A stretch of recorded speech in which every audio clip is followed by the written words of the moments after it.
तर एकूण बारामतीकरांना काय बोला तुम्ही बोला. आवाहन कराल?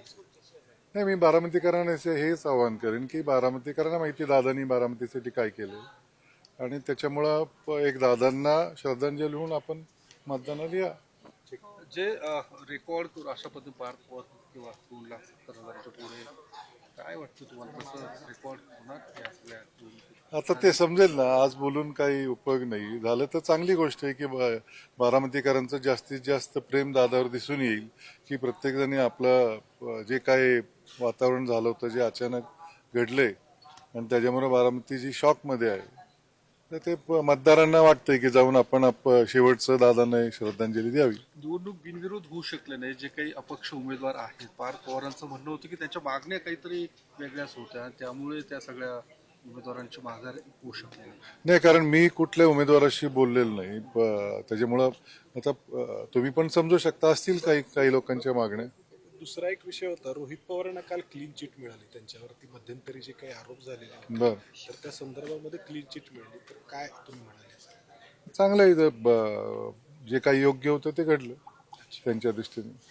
सांगता सभेला सुप्रिया सुळेंना फोन केला किंवा सुप्रिया सुळे या स्वतः उपस्थित होत्या, मात्र रोहित पवारांचं म्हणणं होतं मला कुठलाही फोन नव्हता किंवा मला बोलवण्यात आलं देखील नाही या सांगता सभेला. मी एक सांगू, मी काय राजकारणी नाहीये, हे सगळे राजकीय व्यक्ती आहेत. त्याच्यामुळं सुनेत्रा वहिनी सांगता सभेमध्ये म्हणाल्या की दादांचा जो अपघात आहे त्याबद्दल त्यांनाही शंका आहे. तर अजूनही परिवारामध्ये याबद्दल काय भावना आहेत, शंका आहे? नाही, शंका तर कुठंतरी मनात आहे प्रत्येक बारामतीकर, मला वाटतं महाराष्ट्रात सगळ्यांनाच वाटतं की एकदा चौकशी व्यवस्थित झाली पाहिजे. काय झालं, नक्की काय घडलं. आता बाकीचे जास्त कोणी बोलतात त्याला काय अर्थ नाहीये, पण चौकशी झाली पाहिजे की काय झालं. ज्या पद्धतीने रोहित पवार सातत्याने यावर शंका उपस्थित तपास कामावरती किंवा तपास ज्या पद्धतीने होणं अपेक्षित आहे तो होताना दिसत नाहीये. तुम्हाला देखील तसंच वाटतं की कुठंतरी तपास नाही, तपास हा खरं उघड होत नसतो. तो तपास आहे. तो काय रोज ते पेपरला डिक्लेअर नाही करणार की आज असं झालं, आज तसं झालं. ते त्यांची चौकशी त्यांच्या परीने गव्हर्नमेंटची चालू आहे असं मला वाटतं. सर, बारामतीकरांना काय आवाहन कराल तुम्ही पुन्हाच दादा गेल्यानंतर? नाही, काय 91 पासून बारामतीकरांनी दादांवर प्रचंड प्रेम केलं. बारामतीमध्ये प्रत्येक वेळी दादांची आठवण येते. ठीक.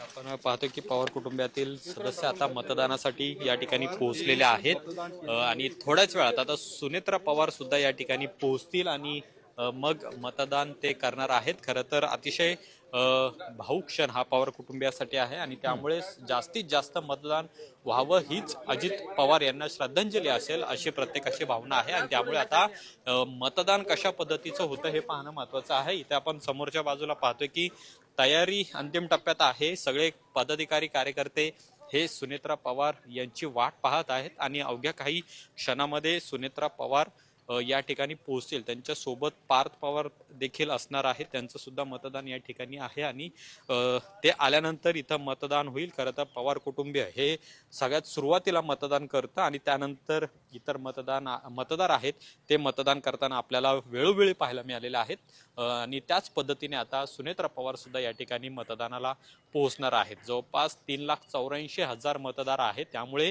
किती टक्के मतदान आज होतं हे पाहणं महत्वाचं आहे. एकूण 23 उमेदवार रिंगणामध्ये आहेत. यामध्ये ही सगळी निवडणूक एकतर्फी होईल असंच म्हटलं जातंय. मात्र सुनेत्रा पवार यांना आता किती मताधिक्य मिळतंय हे सुद्धा पाहणं महत्वाचं असेल आणि जास्तीत जास्त मताधिकांनी त्या निवडून याव्यात हीच अजित दादांना श्रद्धांजली असेल अशी भावना प्रत्येकाची आहे. शुभम. नक्कीच अमोल, अजित पवारांच्या अनपेक्षित निधनानंतर या पोटनिवडणुकीची वेळ आलेली आहे. सध्या बारामतीकरांच्या भावना नेमक्या काय आहेत?